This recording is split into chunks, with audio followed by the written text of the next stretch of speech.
when your family is not agreeing to it and you're basically meeting the other person, chup chup kar, like it does affect your studies. I am not able to do this, but like maybe if you go to a government hospital, this patient like does need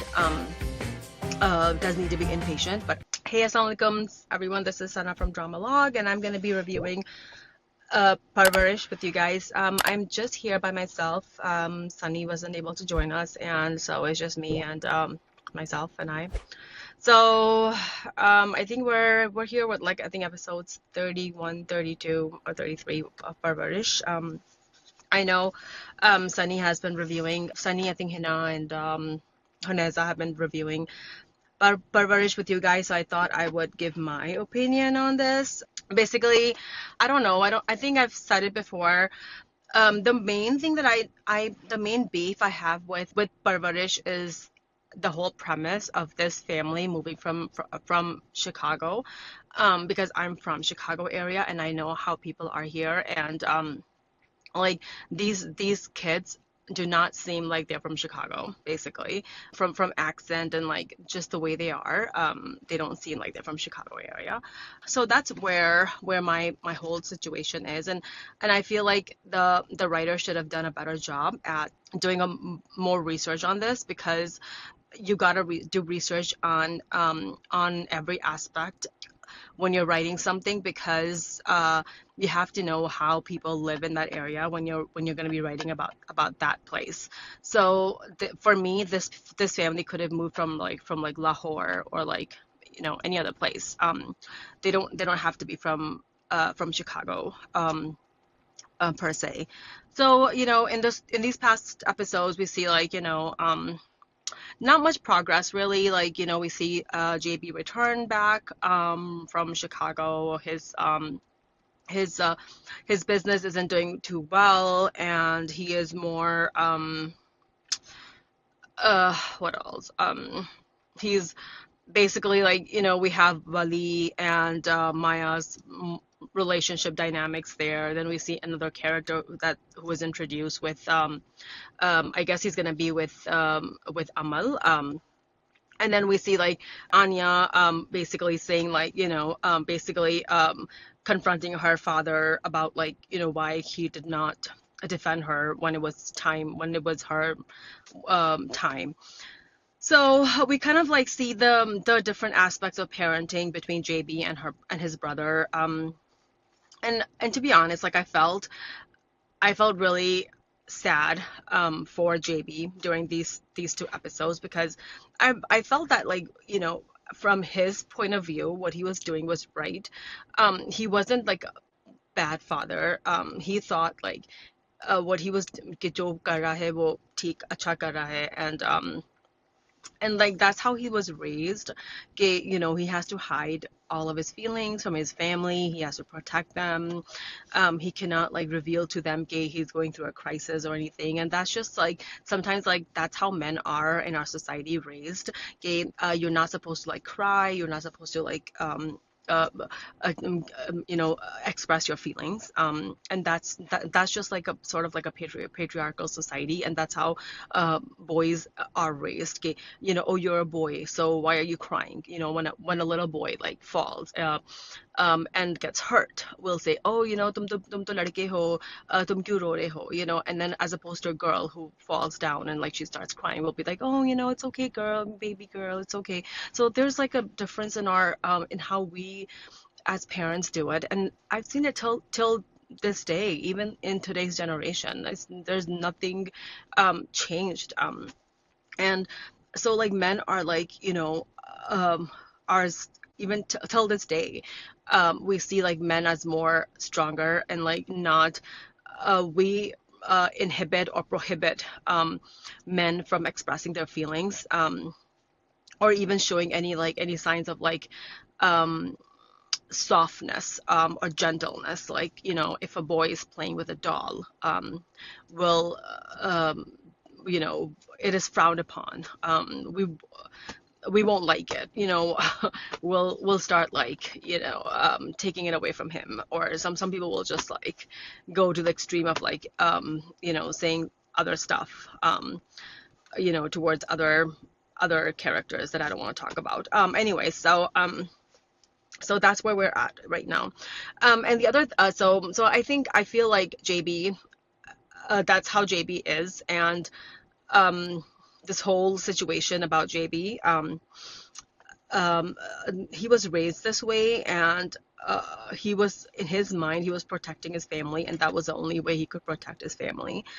Other part is, when I know like people were always so defending Vali, and when he had this breakdown with his dad.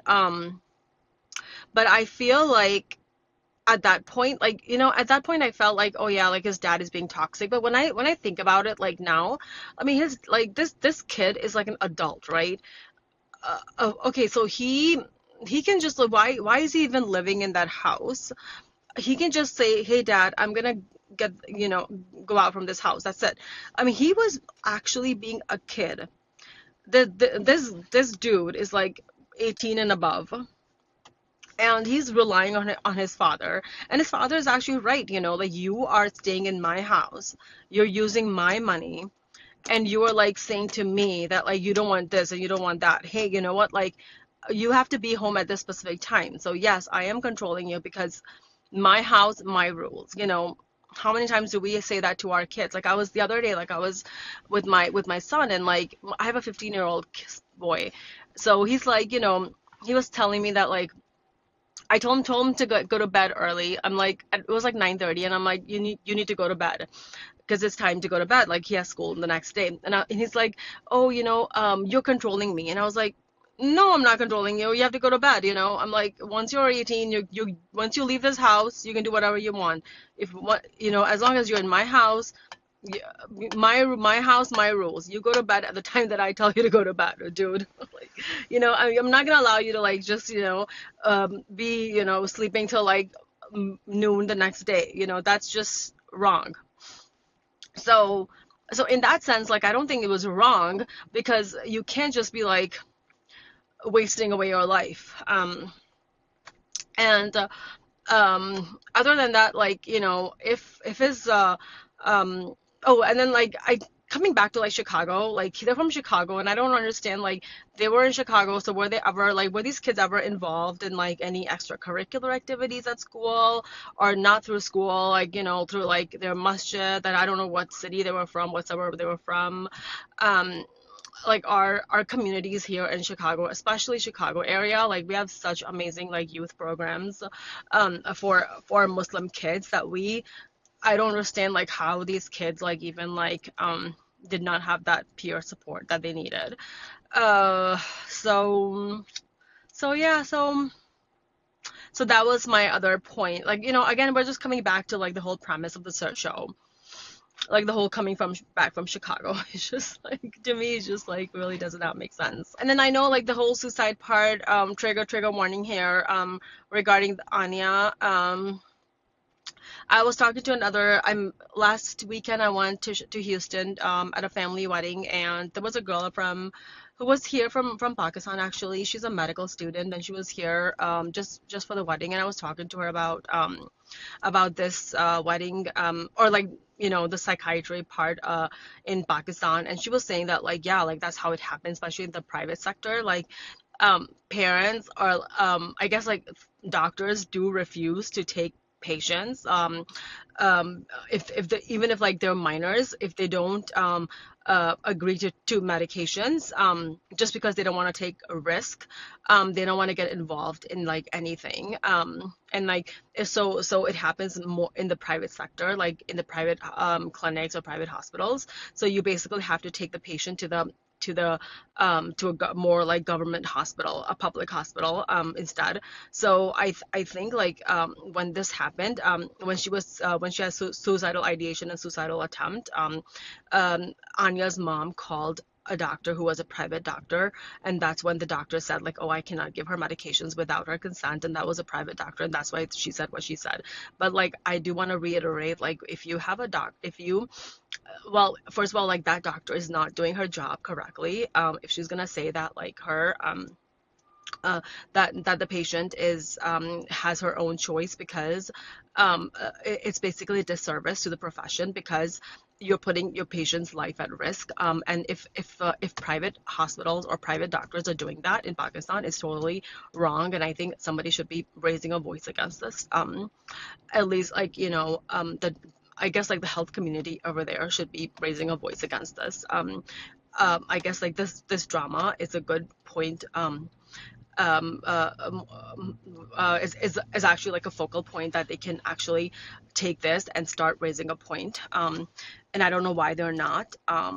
So this is something that is really important, that every single person, every in no matter like if you're public or private, you should not be putting your patient's life at risk. So that was my other thing about this. And this patient deserves to be inpatient. Like I don't care if the patient you know if the doctor like is a private doctor or a public doctor. A doctor is a doctor, and you should always have like give the patient the best advice possible. And maybe they should have like elaborated in the drama itself and said like, hey, I am not able to do this, but like maybe if you go to a government hospital, this patient like does need to be inpatient, but I am not able to do it because I'm a private doctor. So maybe they should have emphasized that in the drama. So I'm just kind of like reiterating that point, as a general, um, to let the audience know that. What else? I think the other point is that Samir, I like the Samir's the whole spiel about his drugs and everything. That is, I like that track as well. Maya, and then the whole thing about like Maya, it's so true. Like when you have like a relation when you're in a relationship like this, and especially like when your family is not agreeing to it, and you're basically meeting the other person, chup chup gar, like it does affect your studies. And we're seeing that's how it's happening to Maya. And Maya took an awesome decision when she said like to him that like, Wally, I need some space, like I need to focus on my studies right now. And that was like the best decision that she made. So kudos to that. And then and I do want to say that like, I know like that like the drama is named Parvarish, and I feel like every father in this drama is doing what they think is best. Like even Maya's father, I've always liked him. Like he like even in the beginning, like when he wanted to get his daughter married, like he wanted her to go to medical school because like he knew what the society was like out there. And like he wanted his daughter to get a good rishta, because he knew what people are like in that place. um and like when he found about Wali, like he wasn't like, he just tried to manipulate JB's family, but like he wasn't like opposed to the idea. Like even now, like he's okay with it. And I feel like he's a good father. Like he's been supportive of his daughter. Even now, like I feel like he's good. um and like he was portrayed maybe showed to the audience in a negative light, but I never thought of him as a negative person, to be honest. And I mean, Jehangir's brother, I forgot his name. Like he was always a positive dad. JB's dad was also positive. And even like now, like I feel like even JB, like what he, like in his mind, like whatever he did was for his family.